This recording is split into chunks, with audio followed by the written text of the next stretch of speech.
नमस्कार. तर आज म्हण घेऊया, जात्यावर बसले की ओवी सुचते. अर्थ अगदी सोपा आहे.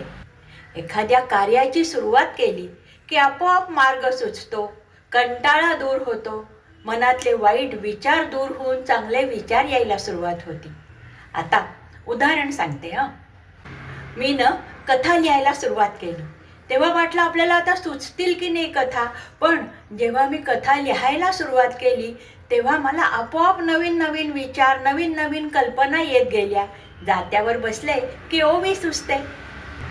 त्यांनी नवीन शेती व्यवसाय सुरू केला. पण सुरुवातीला त्याला वाटलं आपल्याला हे जमेल की नाही, यातून काही फायदा होईल की नाही. पण जेव्हा त्यांनी शेती व्यवसाय सुरू केला तेव्हा त्याला अनेक जोडधंदे आठवत गेले. जात्यावर बसले की ओवी सुचते तसं. ती जेव्हा नोकरीनिमित्त दुसरीकडे राहायला गेली तेव्हा तिला वाटलं आपलं आता या नवीन जागा, नवीन ओळखी, नवीन मैत्रिणी आपलं तिथे निभावेल की नाही.